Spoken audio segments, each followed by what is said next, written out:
Tudo bem, pessoal? Bem-vindos a mais um vídeo da série Histórias do Oscar. Hoje vamos para o Oscar 1996 entender como uma pequena produção italiana, O Carteiro e o Poeta, é nomeado para 5 prêmios da Academia e vence um desses prêmios de melhor trilha original.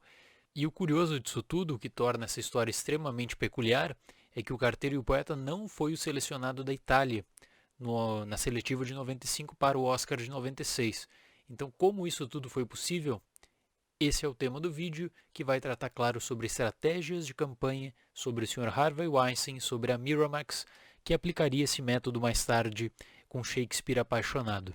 Se você não viu ainda O Carteiro e o Poeta, eu recomendo. É um filme muito interessante, muito leve e gostoso de assistir. É adaptado de uma publicação do Antônio Scarmetta, que trata sobre um relacionamento fictício de um carteiro que se interessa muito por poesia, por conta da sua aproximação com o Pablo Neruda.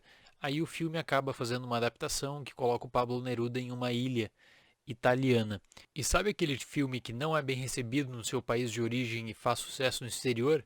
Bem, esse é um exemplo interessante, porque O Carteiro e o Poeta ele estreia no Festival de Veneza de 94 e chega depois nos cinemas italianos na última semana de setembro daquele ano. No Festival de Veneza estava um olheiro da Miramax. Na década de 90 era muito comum as distribuidoras americanas enviarem olheiros nos maiores festivais da Europa atrás de grandes filmes. E o olheiro da Miramax alerta o Harvey Weinstein, que assiste o filme e fica encantado.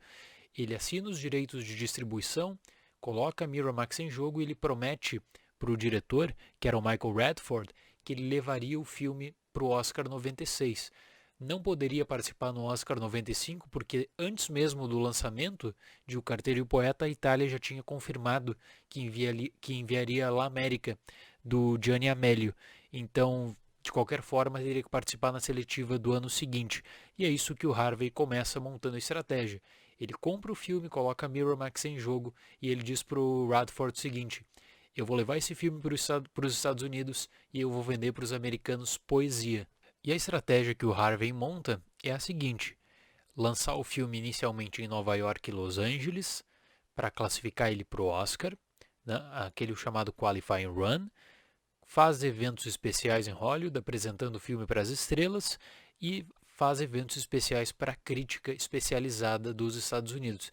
Então é esse o foco inicial do Harvey Weinstein, que as pessoas da indústria de cinema conhecessem o carteiro e o poeta. Para atingir mais pessoas também, o Harvey ele adota o screener em VHS, ou seja, ele envia a cópia do filme em VHS para casa das pessoas, porque sabia que seria difícil convencer a assistir um filme legendado nos cinemas com tantos lançamentos.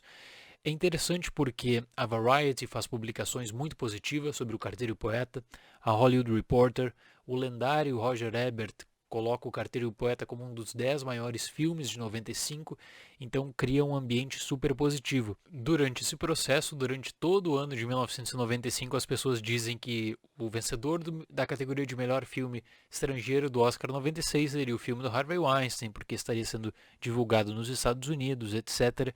Só que tem o problema da seletiva italiana. A Itália não envia o Carteiro e o Poeta. E se parar para olhar hoje, dá para compreender o porquê. Na época houve uma briga generalizada dentro do comitê de seleção italiano. No ano anterior, a Suíça enviou como seu nomeado A Fraternidade é Vermelha, aquele filme da trilogia extraordinária do Krzysztof Kieslowski. Só que a academia desclassificou a Suíça porque considerava que a Suíça não tinha participação direta no filme, era um diretor polonês de uma produção muito mais francesa, então não aceita essa nomeação da Suíça. A comissão italiana decide rejeitar O Carteiro e o Poeta porque o filme é dirigido por um inglês, estrelado por um francês, adaptado de um livro de um chileno, e o produtor executivo, que era o Harvey Weinstein, era um americano. O Harvey ele não atua como produtor executivo de fato do filme, ele comprou esse título. A partir do momento em que a Miramax compra os direitos, o Harvey ele diz para o Radford: eu preciso do título de produtor executivo para levar esse filme para os Estados Unidos. Até hoje ele é classificado assim, é interessante, né? Mas ele não atua de fato na produção e não se envolve também com questão de marketing, nada. Ele se envolve na questão de distribuição nos Estados Unidos apenas, não com a Itália. E para não brigar com o Harvey Weinstein, O que eles fazem? Eles enviam O Homem das Estrelas, um filme do Giuseppe Tornatore, que já tinha assinado contrato também com a Miramax. Então cria um ambiente bom com o Harvey, porque acabam selecionando o filme dele, e diz para o Harvey, olha, se você quer levar o Carteiro e o Poeta para o Oscar em outras categorias, fique à vontade, mas apoie o nomeado italiano. E o Michael Radford, ele fala abertamente que quando o Harvey ele recebe a notícia de que o filme não seria o selecionado da Itália, ele fica chocado e ele diz para o Radford o seguinte, eu vou te provar como é possível um filme estrangeiro que não foi o nomeado do seu país chegar no Oscar de melhor filme. Então Harvey ele toma isso como um desafio, né? Um desafio pessoal para ele provar que ele poderia fazer isso aí. Coloca muito dinheiro. Ele começa com, então, relembrando, Nova York e Los Angeles, screeners e VHS e apelo com a crítica. Quando o filme depois estreia nos Estados Unidos, ele consegue um resultado fantástico de bilheteria, mais de 300 salas, e na época foi o filme estrangeiro mais visto na história do cinema dos Estados Unidos. Hoje ocupa até o 8º lugar, mais de 20 milhões de dólares arrecadado, que é um número extraordinário, extraordinário mesmo. Então tem todo esse marketing positivo em torno do filme. Olha, assistam esse filme, é um filme bonito, é uma poesia no cinema, é um filme gostoso, é um filme que faz você se sentir bem, que tem uma história, que te motiva. Todo esse marketing que é utilizado pelo Harvey e pela Miramax. E se você viu o vídeo que eu fiz aqui no canal sobre Shakespeare apaixonado, a estratégia do Harvey, você vai notar que ele acaba usando isso também. Só que em Shakespeare apaixonado ele usa também o jogo sujo. Então ele faz o teste de campanha com o Carteiro e o Poeta, dá certo, e depois ele aplicaria esse método e aperfeiçoaria esse método em Shakespeare apaixonado. O filme ele é indicado para 5 prêmios da Academia: melhor filme, melhor ator, melhor diretor, roteiro adaptado e trilha. Como eu falei, ele acaba vencendo a trilha.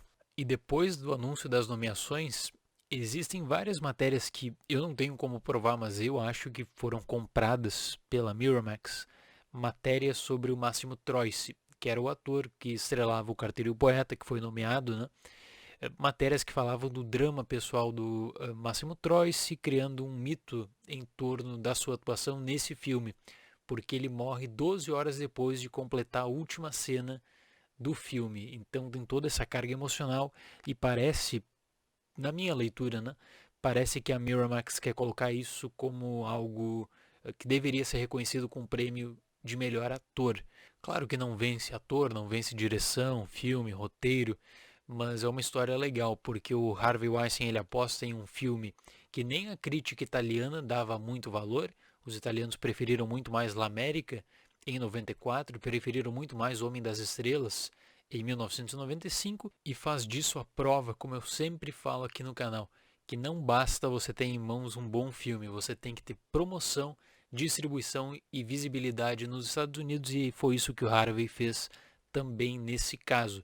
É um bom exemplo, eu considero que o Harvey Weinstein ele criou a campanha moderna do Oscar.